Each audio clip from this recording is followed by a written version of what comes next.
What's up?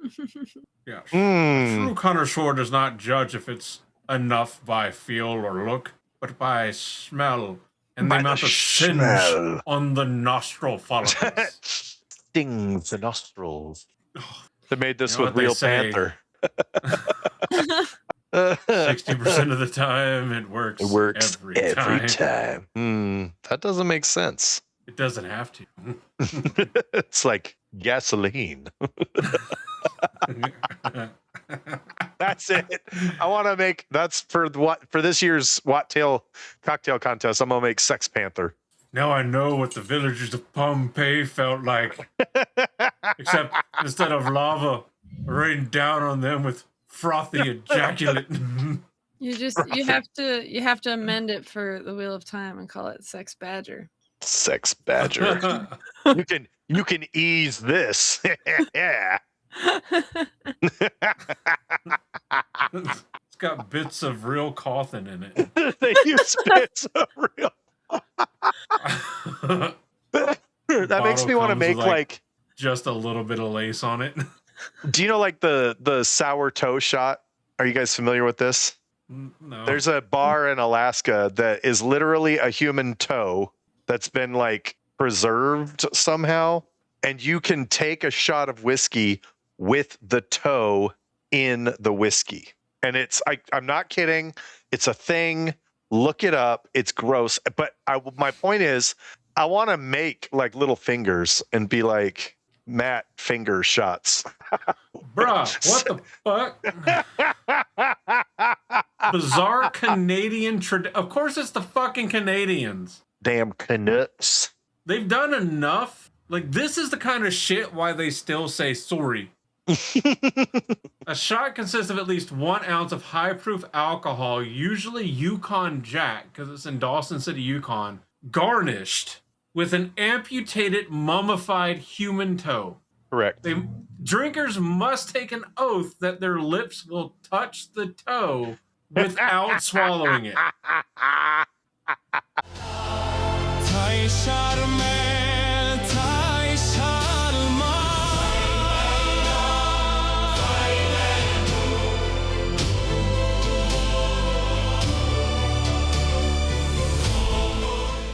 You just know one of these days someone's gonna I accidentally swallowed it.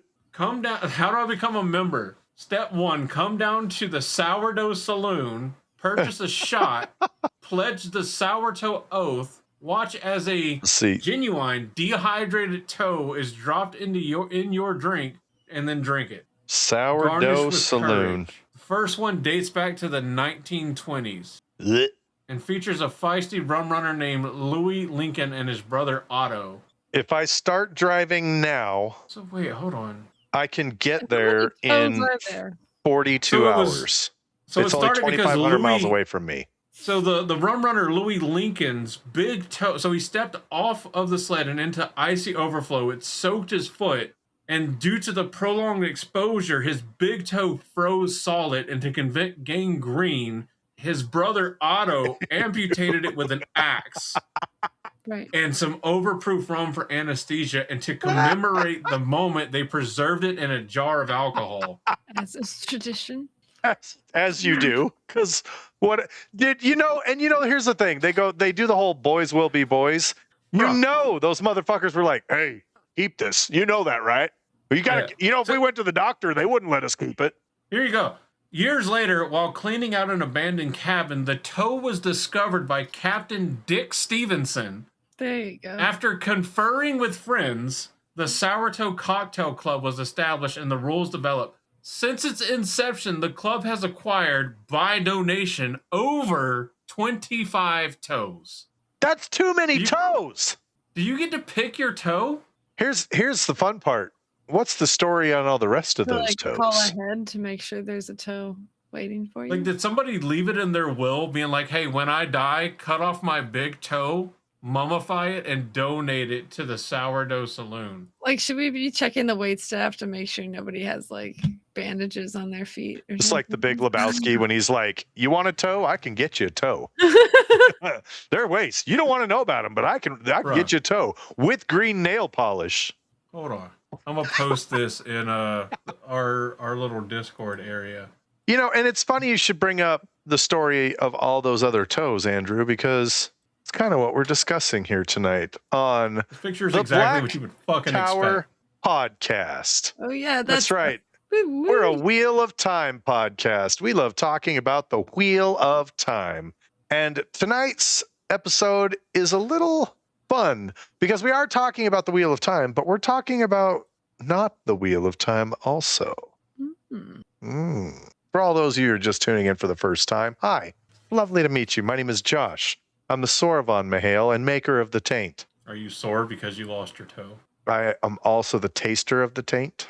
Yeah, you are. Look at that flavor saver right there. I'm a hit at parties. All right, I'm Reese. You're Ethan Mahale. I'm sorry, I'm not gonna top that intro, Mahale. And I'm Andrew. You're Bijan Mahale. I can top many things, but that intro is not one of them. Breathe, Josh, and swallow like a good boy. Yeah. Don't waste a drop. That implies there are some things that can top you, Andrew. You know that, right? I mean, I don't want to rule out the possibility. That would just be arrogant. A true sign of intelligence is admitting that you don't know everything. It's true. It's true. Oh. Welcome to the Black Tower podcast. Just in case, once again, if you haven't caught on to our shtick, usually starts with a rabbit hole and or distracted term, and we just kind of shoehorn that right in. And I don't want to tonight, talk about anything that has to do with shoes anymore. But if you want to talk about more stuff at Black Tower, go and check out our Patreon, where you can support us. Patreon.com/Black Tower Pod, or just check out blacktowerpod.com for a quick link, or you can just look in the show notes or description down below, where you can check out all the fantastically fun things our patron has to offer that you will get eventually. It's never a question of if, only a question of when. But it will happen. it will. And then with that being said, should we go ahead and spoiler warn so we can get into this thing? Yes. Yes, Here we you go, should. courtesy of the registered nerd. This is your Black Tower podcast, Wheel of Time spoiler warning. There are neither beginnings nor endings to spoilers, but this is a beginning. If you continue to listen, you may be cursed with the knowledge yet to come. These curses may include knowledge that you are, in fact, just a farm boy. Drinking one glass of wine now leads to mustache pulling and a hell of a hangover. Resigning that you will never be as good with the ladies as your friends are. Realizing Androl is bae, regardless of your gender or sexual orientation. The inability to stop tugging your braid in anger, even if you don't have hair. An understanding that the word taint is simultaneously a noun, adjective, and verb. Discovering you have more titles than actual name.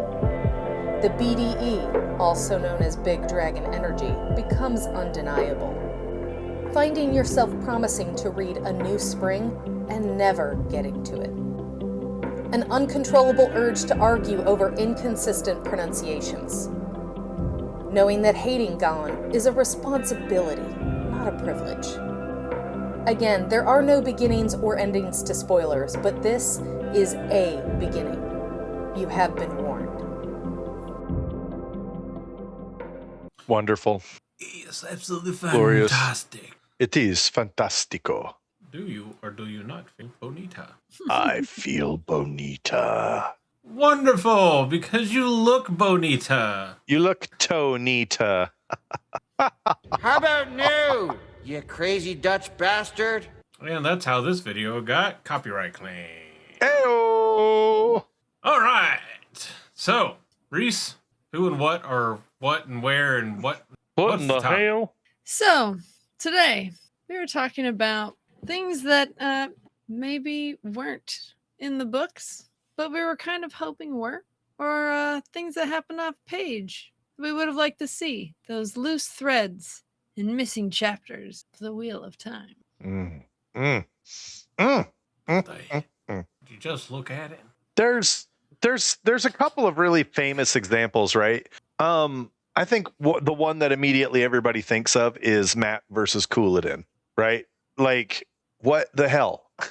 It's like, and that happened. It's Oh, like, by the way, the band is parading Couladin's head around. Good job, Matt. And the reader's going, wait, what? What do you mean, good job, Matt? And Matt's like, it's all good. You know, I just took him out. I mean, I always thought that it was kind of funny because there's like all these chapters of like the Shido Aiel and Savannah and Couladin propping themselves up as being like so uber badass and no, I'm the real dragon and no one can defeat me. And then he finally is like, I'm gonna fuck you up, Matt. And then it's just like a bit of a time skip and he's just dead. Like he was so outclassed it wasn't even worth telling the story. Worthy. Like, Matt's just like, it's literally Yamcha versus a Cyberman level fight. Like you're just like, what happened? Oh, and he's gone. I saw a video today that made me think about you, and it was Krillin getting thrown up in the air and Frieza blowing him up. And it's set to the baby, you're a firework. No, I've never thought about it like that though. I love that. That's funny. That's funny. Like, oh, by the way, Couladin, you ain't shit. Yeah. You're so not shit. We're gonna kill you off page. Yeah. I mean, your brother got taken out by like memories. It's true We though. we got more insight and got to see more of how his brother died than we got to see of how Couladin died. So and he true. had far less page time. I guess that's why his brother was sent to the columns and not him. Yeah. And then wait, did his brother get more? Did Muladin get more screen time in the TV show than Couladin did?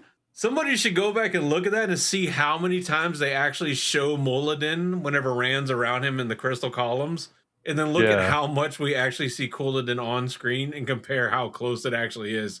Because that'd be fucking hilarious. Obviously, it would change with like further seasons, but That would be. actually, it'd be fucking hilarious if like season 4 came out and it just started with them talking about how Matt killed Couladin and he's already dead at the start of season 4. This is one of those things that I was hoping for with the TV show. I was hoping because one of the things I love about adaptations are when showrunners identify things that happen off page in the books and they go, hey, a little bit of fan service, let's give a little bit of that. Now the TV show decided to not do that and decided to not even really follow the books. Hey, anime fans, not that fan service. Calm down. Put the lotion away.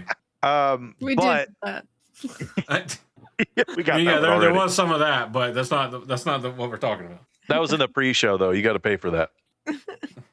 But so there's things that happen off page. Matt versus Couladin. I was hoping to see some of that in the TV show, and it became apparent about halfway through season 2 that it was like, no, they're not going to do that. They're not even using the books as a template. And so we're not going to get. And now we might get some things that happened off page. We might get that in the TV series, but it's not going to be a. Hey, this was a really cool scene that we didn't get to read about. I'm going to write a scene that covers that, and we're going to enjoy that. It was. There actually was. Best. There was one scene like that, like specifically like that, and that was the capturing of Logain. True.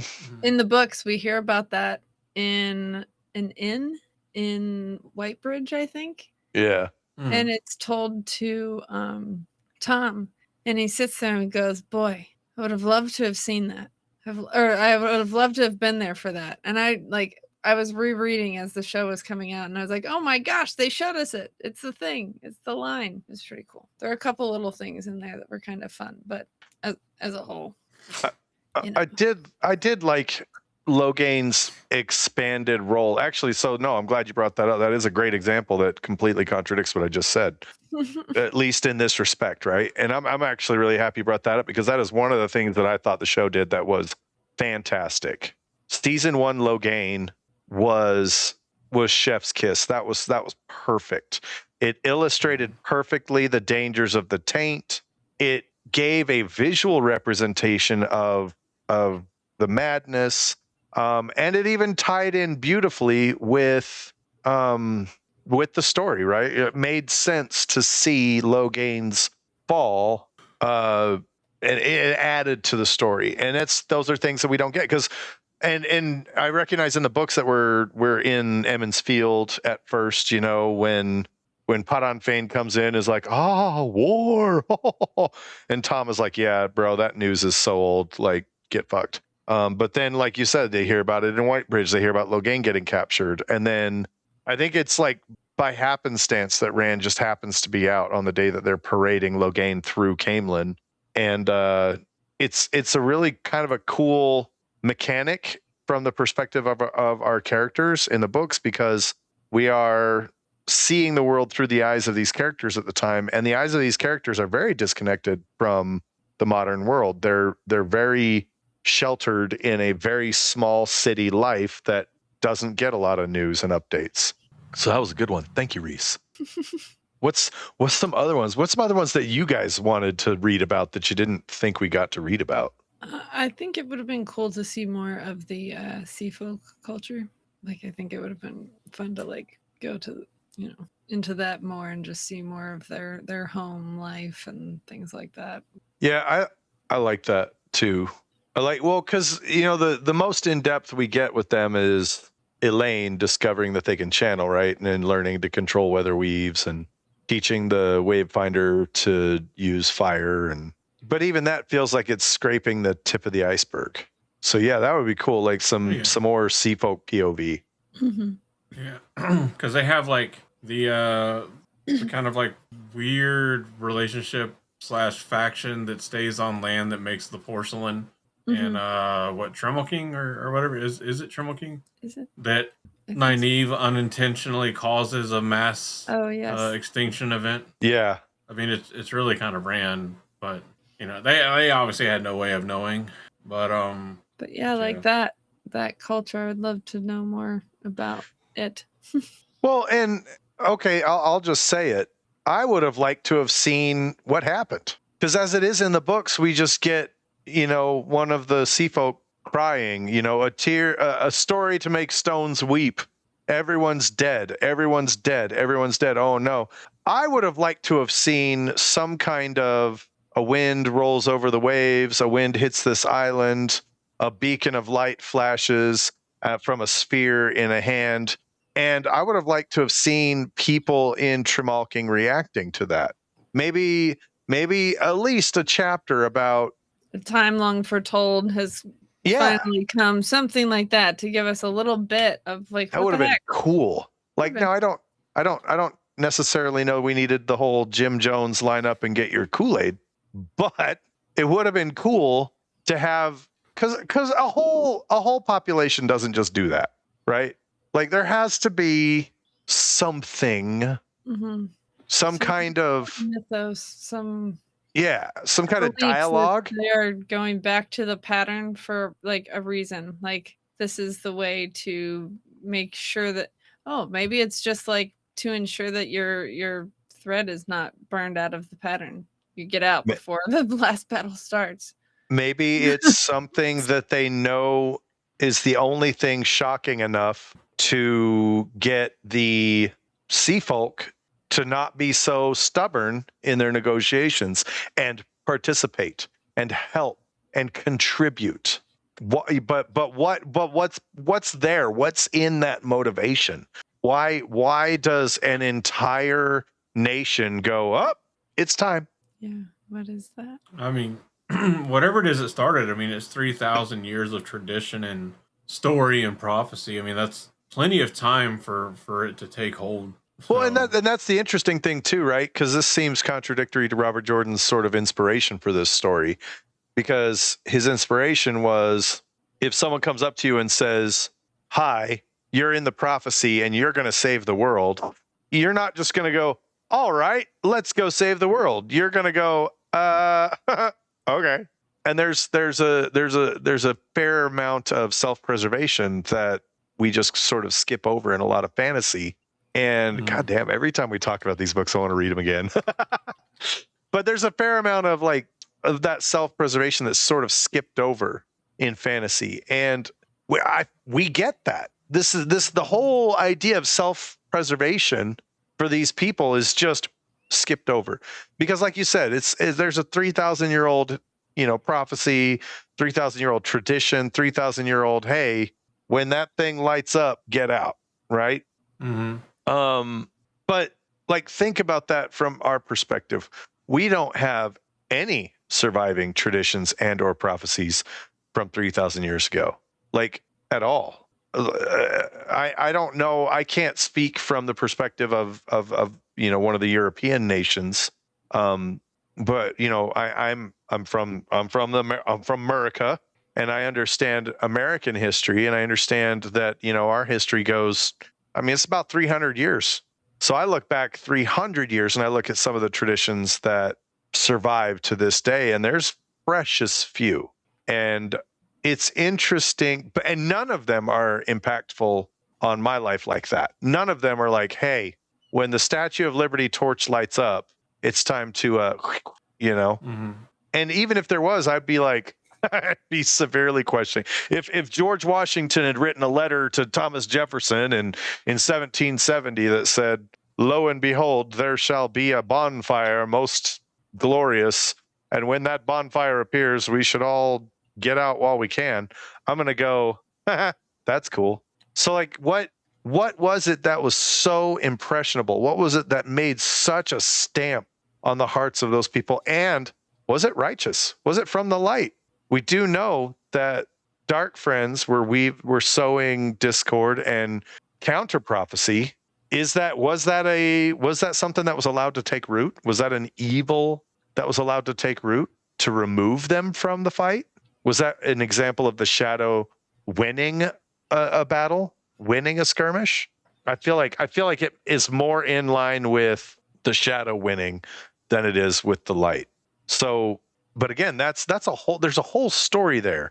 We could probably have a whole New Spring novella type book on Tremalking and what it is they do, what traditions they have, what their culture looks like. Yeah, I mean, because there is like a little bit of like known lore to it, dealing with the waterway, which is similar to the way of the leaf, and then their belief in the time of illusion, which is similar to the IL concept of we must all wake from the dream one day, Randall Thor.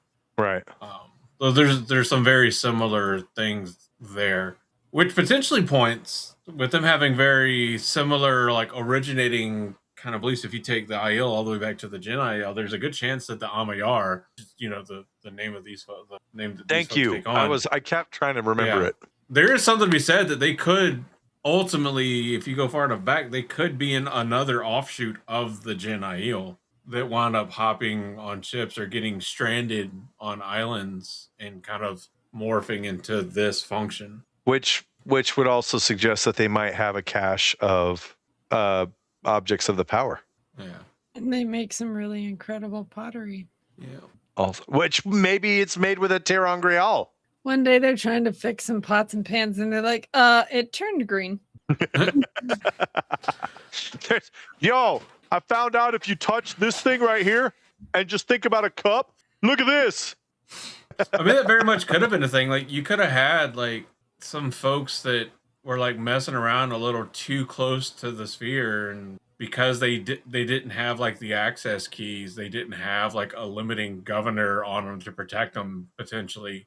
And so like over time, anybody, certain people that touched it got burned out, and that gave rise to, and it would shine some, and they just interpreted it as, their illusion being ended.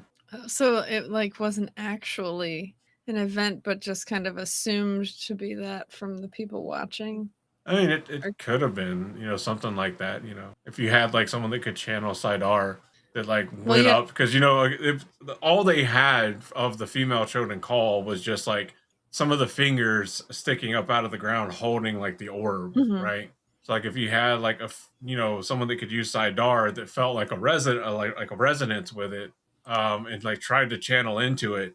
Imagine if like with the Choden Call, without the access key, you didn't have like that limiter, that governor that kept you from burning yourself out because you were directly on the object, and it just overwhelmed them and just like basically like like vaporized them. Wow, yeah. And No, yeah, I hadn't this thought is that. just That's how they interesting. yeah, and it just carried on like thoughts or whatever. Neither here nor there.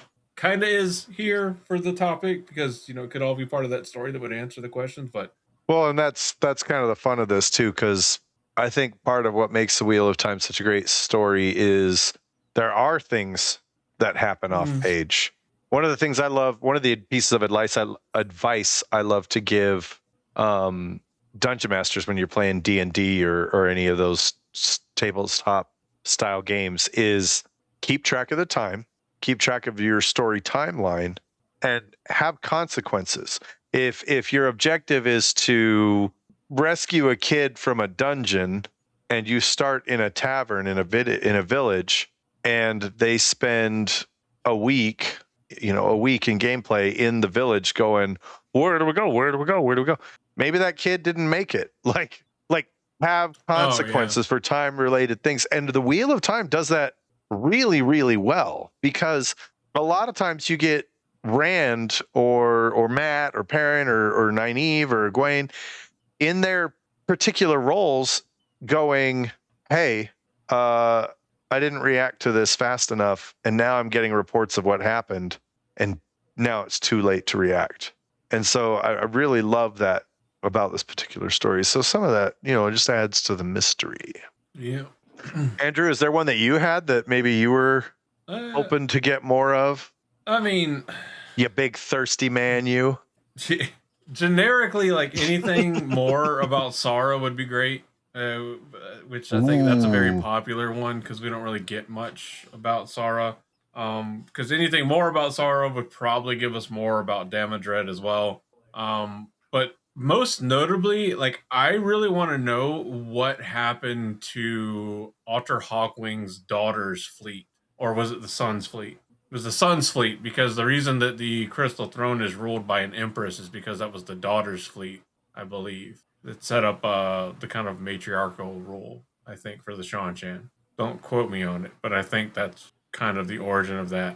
So, because like the fleet that he sent to Shan-Chan was wiped out, or not Shan-Chan, to Sara was wiped out, never heard of again, no trace ever found. Like, did they have Davy Jones's heart in a chest, and he just summoned the Kraken from that, the Marianas Trench in the Aerith, ocean that, what Maybe. The fuck happened there? I mean, we know they had a ton of channelers, and, because they were, using all the dude channelers as breeding stock until they, started going kind of crazy, and then they just fucking, but, hey, at least they got to have some fun before they got, fucking. And Noel likes to tell stories rabbits, about George. And Noel likes to tell stories to Oliver about this is what they do in Shara. He talks about giants and talks about what people with a face on their belly, and like again, you don't know if any of that is true or if any of that is with a marker. Could be. It's like you remember the cook from the first Atlantis movie? Yes. And he's like showing the tattoo of the United States. She's like, "You want to see me make Rhode Island dance? Yeah." I got the 4 major food groups: beef, lard, beans, and whatever it was. Beef, bacon, beans, and lard. Yeah, that's what it is. I love that lettuce. Something done up and bit me on the behind, so I can come over here and suck out this poison. I got blasting caps, toothpicks, pencils, and paper clips, big ones. Must have taken centuries to make this pillar. Boom! I made a bridge. Took me 3 seconds. You look pretty, girl. Such a good one. Pretty good. No,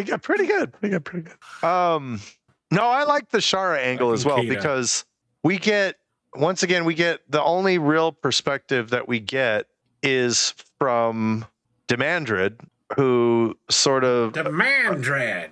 Yeah, Tell me about the sirens. I'm still fucking sore about that. You know that the credits was supposed to say Black Tower Podcast. You know that, right? Huh? The credits of that movie. So they did that. Taka Ranriad did that cameo with Gilbert Gottfried as the Dark One, and the credits says sponsored by Adrian McElwain. It was supposed to say sponsored by the Black Tower Podcast. But whatever, it's fine. Now I just want like a historical documentary about Sara, but I want it to be like narrated by Christopher Walken. You see, the male channeler gets his tattoos and assumes his role. He gets milk for his gravy. Until he's dry as a bone.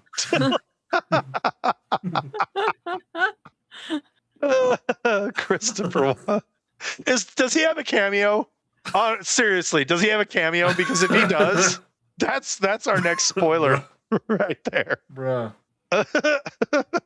Christopher Walken cameo. I can't imagine what it would cost for a Christopher Walken cameo.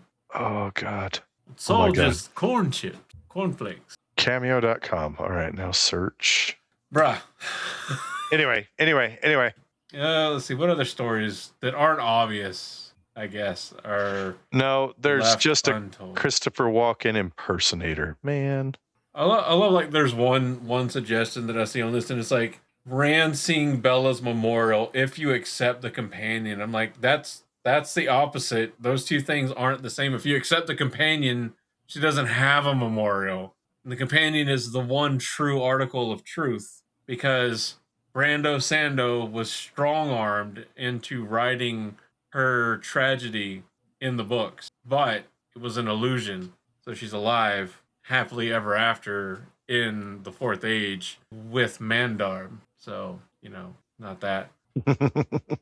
Not that.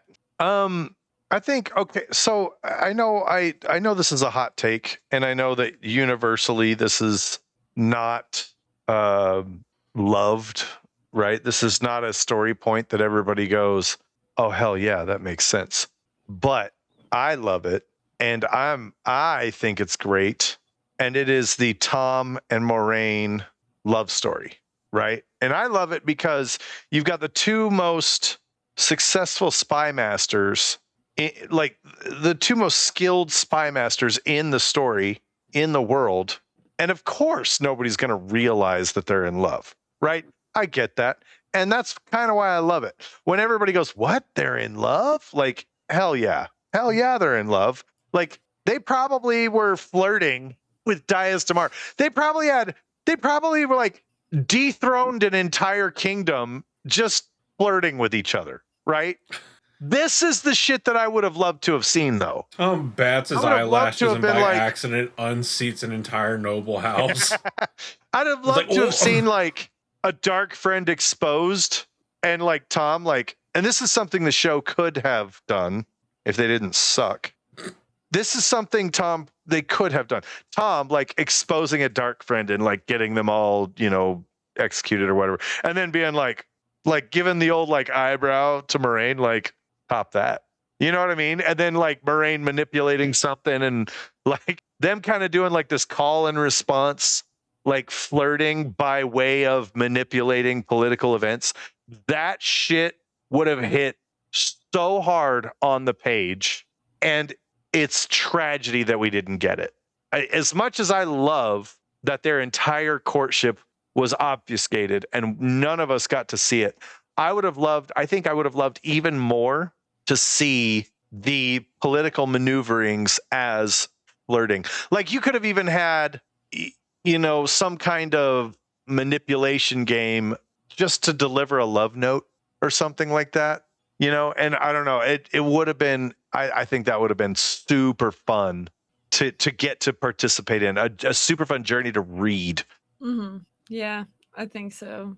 That would have been cool. I do recall, like, 2 super small little flirtations in the books that made it so that when it came out, I wasn't really surprised. I was like, yeah, okay, I see that. But Mhm. it was mostly because they're just such subtle people. Like, that would be it. Like, I kind of used to joke that, like, if you think I'm flirting with you, I'm not. Because you're not going to know if I am. You're Hey, not going to have any clue that I'm flirting with you if I'm I, I flirting with you. I remember that conversation. Yeah. Oh, yeah. So if you think that I'm flirting with you, I'm not flirting with you. Well, it's I'm like, just being nice. I heard you like bad boys. Well, I'm bad at everything. For those of you listening along, I just blinked instead of winked. No, but yeah, no, but again, like there's a dynamic, and my guess is that no, Robert Jordan notoriously did not like writing romance. Mhm. He very much did not, which is great because Maria's one of her first jobs was an editor for like porn for smut, so it's like sweet. So she goes from that to working for Robert Jordan, who's like, I don't really do romance. And once again, like I said, I stand by what I said. I love that love story kind of comes out of nowhere. I love that, but also I think it would have been so much more fun, especially for things like, because they were both working so hard to remove opposition for Rand and prop him up as a leader in Ilion, right? Mhm. Or in Tyr. Prop. Tier. Where I'll it's like, prop your even if they Tyr. could have just have, like you were saying, like something happens where, like, oh man, they found that this this shipment never came through, and so now they had to postpone this, so Rand has to actually step in and do that. And when they're like, oh, let me see that, there's like some little symbol on it, and Tom's like, because he knows it was Moraine, but something it- like that, a little more things, I think. Even like a hint of Mhm. Tom, writing his missives, right, sending letters around and forging signatures, even something under his breath like, "Ooh, she is good," or and Moraine, and her doing her whole thing where she's like, "Oh, damn, nice," you know what I mean? Like, just Yeah, even some kind of subtle, like, yeah. they had admiration for other players in the game, Mhm. just to give us As something a- that we as fans can go back and dissect. As the kids say, real recognize real. I think that's partially what endeared them to each other, though. Like they kind of, I think in the Stone of Tyr, they both kind of went, "Okay, you got some chops. I'll give you that." Mhm. And it started getting to the point where it's like, which is why I think it would be cool to see like a little cat and mouse game of who can outdo who, because they are in a position where they're not supposed to like each other. Tom's not supposed to like Aes Sedai, and Aes Sedai are supposed to be highly suspicious of men with channeling in their bloodline. I would like to have seen that something to give us just the tiniest hook. So like I said, we could go back and dissect it. But once again, I will stand by. I think it's great that we as the reader, that it just kind of comes out of nowhere. I love that. I think it's great. And I think that what you have is a rivalry that grows into a mutual respect, that grows into, wow, nobody understands me like this. I'm not going to find anybody who is my equal. And if you think about it too, like as observant as the Yeah. other, because they're both so subtle and so observant, where it's like even something as simple as, "Hey, are you okay?" Nobody would think anything's wrong with Moraine except for Lan, who's already kind of checked on her. But Tom would be able to tell because he sees those tiny little subtleties, because that's his job, is to notice those little things. So he would pick up on those little things, and likewise, she would pick up on those with him too. So it's almost like, yeah, like you said, Picked up on nobody his little thing. understands. His hidden blade. giggity. Is that a hidden blade, or are you just happy to see me? That's 47 hidden blades, and I'm happy to see you. Stuff can be two things.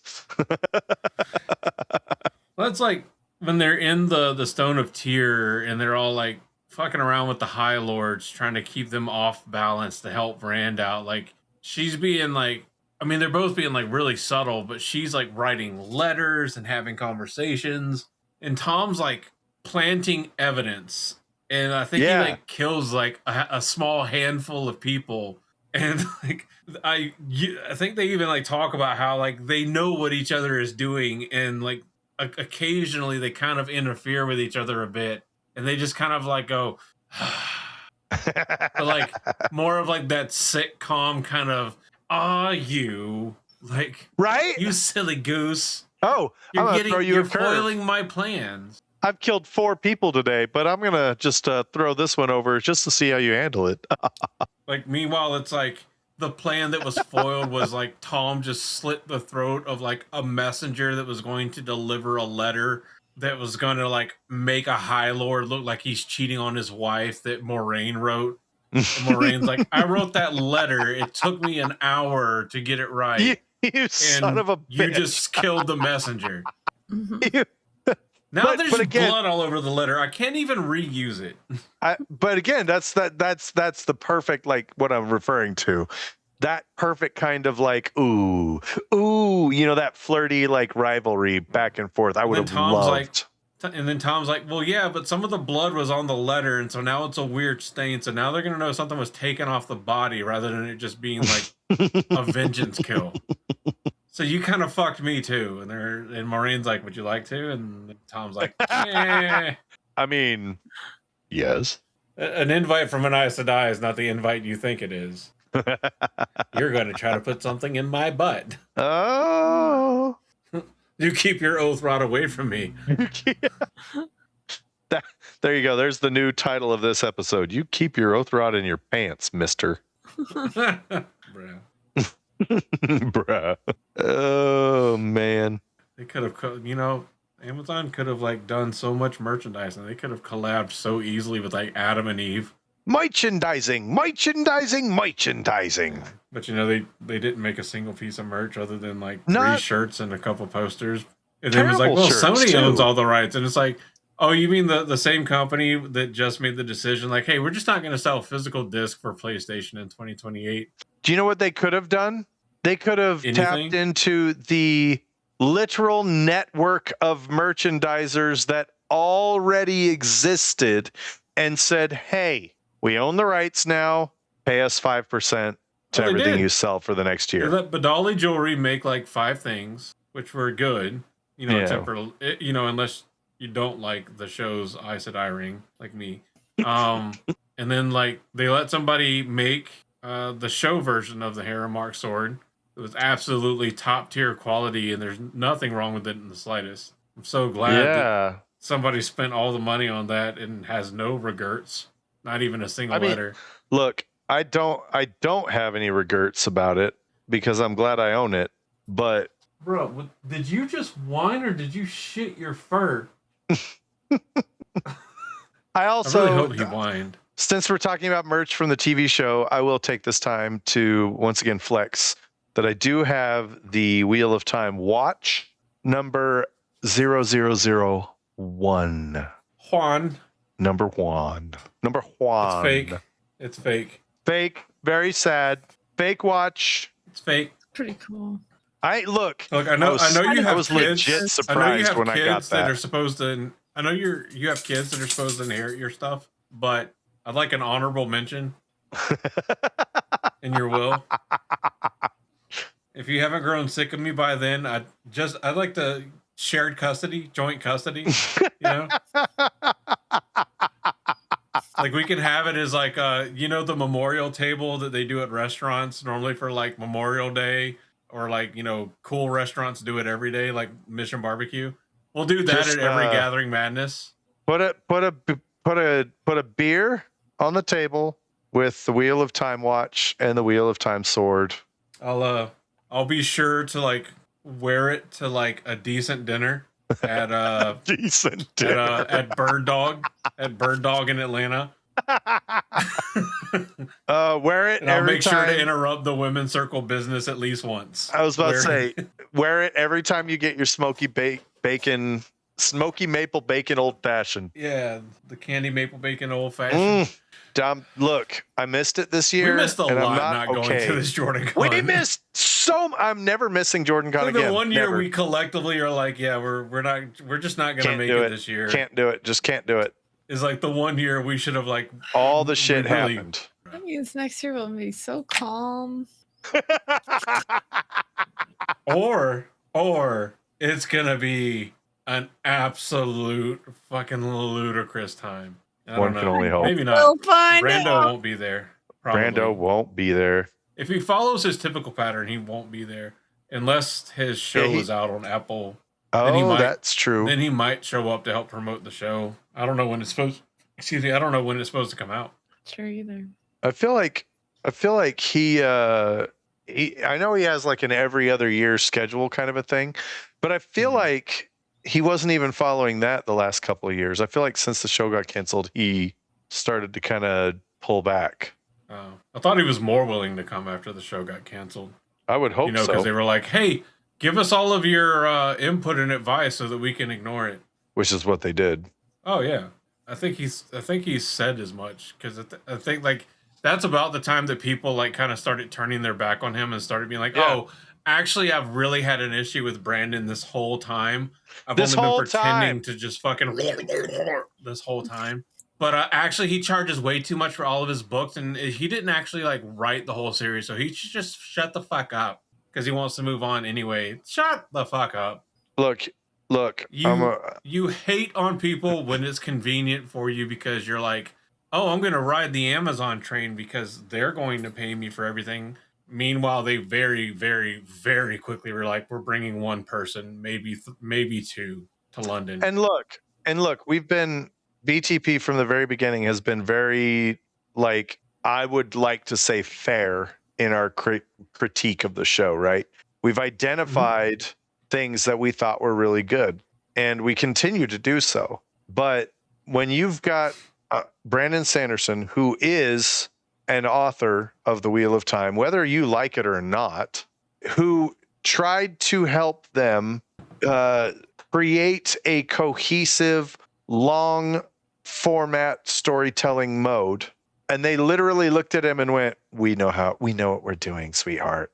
Do you know what you're doing? Because you got canceled after season 3. You see, Brandon, the problem is you have all the notes and knowledge from the actual series, and we're making a fanfic. And we're trying to make gay while Wheel of the Time. Ashandere is an actual like kind of mythical power wrought thing that's got weird wonky powers that are kind of cool. We're thinking more along the lines of a stick, pieces of a bed sheet, and a knife that suddenly has lightsaber-like property. I'll take that ghost spear for 1,000. Yeah. Also, the Horn of Valir, instead of summoning an entire army, now summons like 10 people. And one guy that just died brings a shield with him, but can leave it with like Perrin, so that we can do an Avengers Assemble, but only after we have like the most inexperienced person hold off an entire Forsaken by herself. Yeah. Because girl power. And she needed a redemption from being beaten down by the Shan-Chan. After she already had a redemption from being beaten down by the Shan-Chan. Which there's great way, the mechanics for that exist in the books. We don't need to invent new ones. Well, going in the books already gets her entire redemption arc and everything. Like she gets everything. They had no idea what it just can't character progression was. It's a story being told with impatience. It's like getting all of the payoff from later in the books with no patience to let it with no build up. Yeah, exactly. Yeah. So it's all like lackluster bullshit. Anyway, you know what? That's the story I want to read. If Brandon Sanderson had full agency to finish off the series, however he wanted, with full access to Robert Jordan's notes, but however he wanted, how would he have written the last books of the series? Given, I would say that he would be allowed to condense it down to 2 books, but could go as far as a total of 5 books. What would the Brando Sando Wheel of Time, final kind of books have actually looked like. And you know what I'm going to say? Harriet is an absolute gem. She is fantastic. This is nothing against Harriet. I'm just curious, where would Brandon have taken it without anybody else directing him? Just Robert Jordan's notes and his own thoughts and decisions. Besides the obvious thing of Bella not dying. Would Lanfear have actually survived, like we found out? Yeah, okay. That's another story point that I would love to read on page. What did she do after? What happened with that? Does she get Rand? She lit his pipe. Oh, what if that's the fucking answer? Fuck, It's not anything that crazy at all. It's just an obsessive ex. It's like, now I know she's what you want. watching over him. Would you light my pipe? I'd light your pipe. I'd light your pipe so hard. It puts the pipe in the basket. It puts the tobacco in the basket. It puts the tobacco in the pipe bowl. No, but speaking of pipe bowls, did I tell you what happened to mine? No. It broke. Oh. Where I was taking it apart to clean it, and then putting it back together, and the thin plastic that connects the stem to the actual bowl. Yeah. It happens. Yep. Yeah. So. I've had that happen to one of mine, and I replaced it, and then I got the BTP one. But yeah. So. But I still have the first ever joint BTP exchange gifts. I still have mine. I like to think Aaron still has his. So a set of matching pens that I have never used for anything. But I was young and dumb and was like, we're going to be signing so many autographs, Aaron. We need pens. We're going to be raking in the money, the fame, and the bitches. I know you're married, but get ready. What's that? That? The Simpsons episode. The Simpsons episode, the B sharps, and they're the manager tells Homer he has to take off his wedding ring, and Homer's like, "But I don't want to. Why do I have to take off my wedding ring?" That's a terrible Homer. Shut up. I don't care. Mm-hmm. And the manager's like, "Well, women are going to want to have sex with you, and we want them to think they can." Well, what kinds of things would you guys like to have read in the books? What stories did you miss? Sorry. Oh, I forgot to play the our intro video again. I've forgotten to do that like the last couple of episodes. I get to do that. You son of a bitch. It just gets edited in post. So. I swear to God, you fucking keep this up. Keep it up. Y'all didn't do it the episode I wasn't here either, so you can lick my lily white taint. Lily white taint. You should be thankful because that means it's been bleached and sanitized. My cherry flavored taint.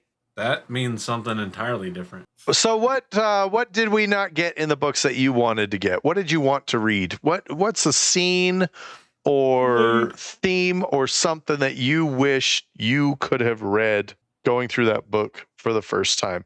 When you finished the book, was there something that you went, wait a minute, what happened with? Leave that in the comments down below. And maybe we will do a whole ass episode about that. You never know. You never know. Possible. Anything is possible when you're part of the Black Tower team. Right. We're all here at the Black Tower podcast. You can give us feedback in the Discord or via email. And you can suggest episode topics. And you can definitely do that if you're a patron. There's channels for it in the Discord. You should do it. Mm-hmm. Yeah. You can keep an eye out on our socials for our upcoming announcements about the Gathering Madness. Yes. Yes. You should do it. You should also attend the Gathering Madness. It's gonna be awesome. We're going to Camelin. And by Camelin, I mean the Old Town. And by the Old Town, I mean St. Augustine, Florida. Mm-hmm. Go to blacktowerpod.com. Like Camelin, I thought you meant the land of Came/com. To get information, to get updates. We will have updates in our Discord as well. So join our Discord. Also, if you do join our Discord, make sure you say something. Just come in and go, "Hi, I'm not a bot. I'm a real person." Well, you got to verify now. So Now you got to verify. That's true. Yep. Which is good. Now you automatically get the unverified role, and then you got to go into the React for Roles channel and click to get the verified role, which will override it. Correct. So you can't Which even actually, talk until you do that. Everybody needs to go in and do that anyway to get a verified role. No, or did you already assign? You can only get the verified role if you already have the unverified role. We're an exception because we have like the administrator role, so we can, do whatever. We're not limited. That's why like you and I were able to click to get it. But that's why the other user, one of the users posted and was like, "Hey, I can't do it because I made it so like it only applies to people that have the unverified. Everybody else is grandfathered in." Sweet. Perfect. So we'll see. We'll see if it actually works. I mean, for a while, like after I posted, nobody said anything. So I was like, "Oh, can nobody see anything?" But then people posted, and I was like, "Oh, thank goodness." Well, thank you all for tuning in. Thank you all for participating in another episode of the Black Tower Podcast. Thank you so much for tuning in for this week's dose of taint. And wherever you are, we hope you are just a little bit more insane than you were when you first got here. From all of us here at the Black Tower, my name is Josh, and I have been your Sorvan Mihail. I've been Reese, your Ethan Mihail. And I'm Andrew, your Bijan Mihail. And bye-bye. You've been waiting for this moment, for this feeling to grow. In the shadows, always watching, always running the show. In the tower, you can bring your pain. In the tower, you can feel the strain. You've been having so much trouble